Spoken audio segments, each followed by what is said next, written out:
Kingdom Rush Battles. Is this game fun? Is it pay to win? And is it Clash Royale 2.0? Let's talk about it. First up, it's not Clash Royale 2.0. Matter of fact, the closest thing to Clash Royale in this game, which granted is basically an exact copy, is the UI.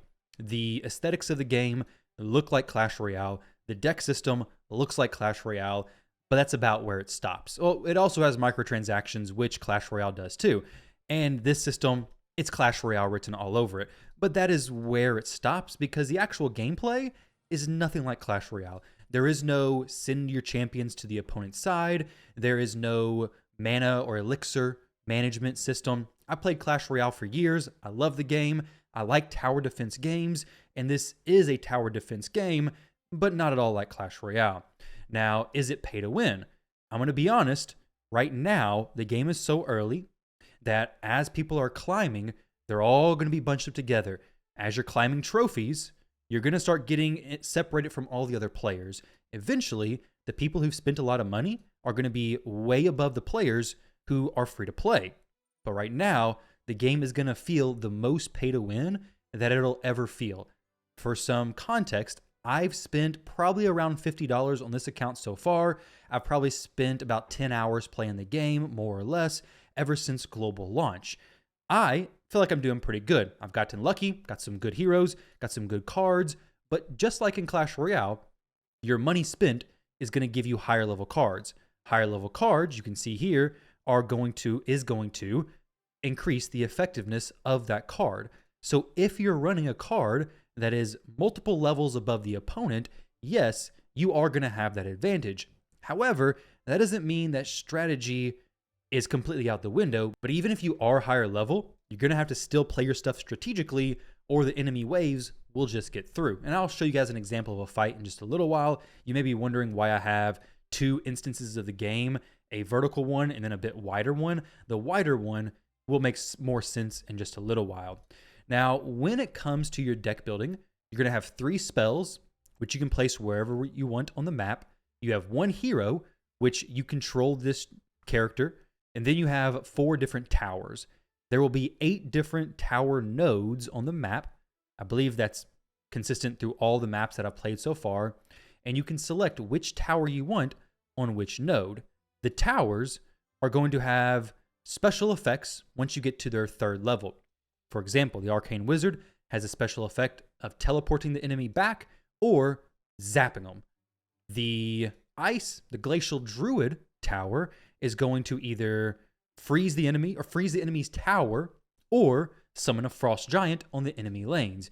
And this is where the PvP aspect of the game starts to come into play. Initially, when I was first playing, I spent probably the first few hours thinking this game is not PvP whatsoever. There is no interaction with my opponent's side, and it isn't obvious at first, but as you get higher level, there are some things you can start doing to interact with your opponent's side, like shutting down their towers, or the other tower that sends skeletons to the opponent's side will also give you some PvP type interactions. Now, when you jump into a battle, you're going to start off with getting a booster. I'll give you guys an example of what a battle looks like. This is kind of midway up in the ladder. We have the Stadium, which is like the legend rank of Clash Royale. It's been a long time since I played Clash Royale heavily, but you get to Stadium, and then you just earn seasonal trophies, essentially. And before that, you're just climbing to Stadium. Stadium is at 2,300, I believe. So right here, we pick a booster. The booster I'm going to pick is some armadillos, bunch of small little dudes. In the very beginning there, you saw my deck and the opponent's deck. You can get a good idea of strategy there.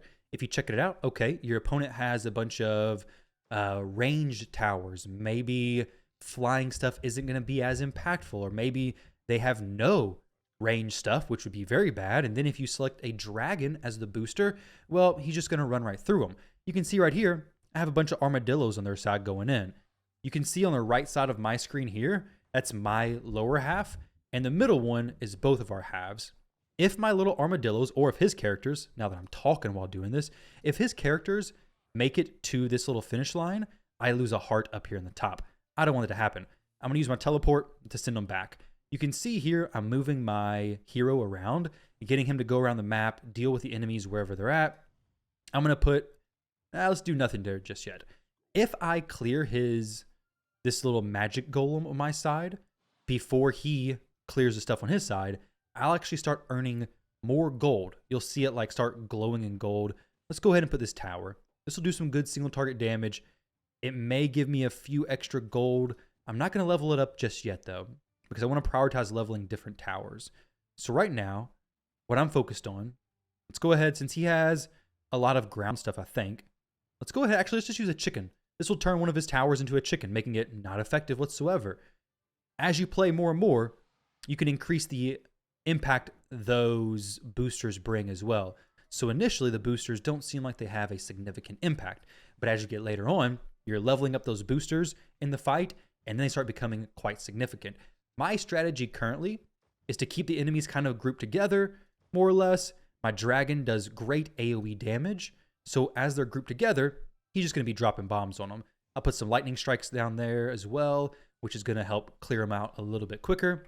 And this is basically what the entire fights are. Now, you always got to watch your finish line because enemies can just slip right through, which you saw there. The armadillos slipped right past him because he didn't have good area control things, area slowing things down, nuking things, area of effect stuff. He didn't have it, so the armadillos just went right through. Sometimes armadillos, super easy to deal with. My deck deals with them fine. Other decks, not so much. So if you enjoy games like this, I think you would enjoy this game. Well, that kind of makes sense right off the bat, right? If you enjoy games like this, you're going to enjoy games like this, of course. But ultimately, the progression in the game is going to be different maps with different setups, different wave strategies. So you can see here, maybe you can see here. I don't know if you even can. Let me try to change this real quick. There we go. So the Cutthroat Camp, for example, we have 1, 2, 3, 4, 5, 6, 7, 8 different nodes you could put your towers. And this map versus Hushwood is going to be a bit different. Hushwood has the enemies coming down from the top left, top right, and then this little tent. So right here would be a good choke point to put some area of effect stuff at. Like that little tower I was using that slams the ground and it stuns things around it. It's a great spot for it. Over here wouldn't be as useful. If you spent thousands of dollars and you put your tower here, well, you might as well ask for a refund because that ain't doing you anything. But each map and each level contains different type challenges or puzzles you can do. And when you learn Mudlands, well, then you're dropped into this one where you have to kind of recreate your strategy. They also come with different boosters, which the boosters you saw in the previous fight, some levels boosters are super annoying. Like down here, we have the Thunderbird. And if you're going against this, you better get used to bringing archers. If not, your team will get wrecked. So not only do they have the Trophy Road, essentially, right now they also have an event going on called Onslaught Mode. This is going to max cap all the cards to level 5. And instead of losing your life just when the opponents cross your finish line, you're also going to lose a life if you're the last player to defeat all the enemies. If your opponent's faster, you lose your life and you lose 1 life and vice versa. But if you're faster, well, then you get a victory, hopefully. And during this event, you're actually going to earn cards, which you can use on the current banner to go ahead and unlock a copy of this champion right here, which is a very good hero. The one I'm actually using right now. Very, very strong hero and is one of the things that I made purchases on in this game. So is the game fun? Hopefully that little example of a match gave you an idea. I'll do another one. The previous one was pretty short. We'll try one more. This Zax18, fairly sure this is a regular player. The previous fight may have been a bot. My card levels are quite a bit higher than his. His Druid is level 3. I was like 6 or 7. So he may be just very new to the Druid, or maybe he just forgotten to level it up. But right here, remember, this is a good choke point.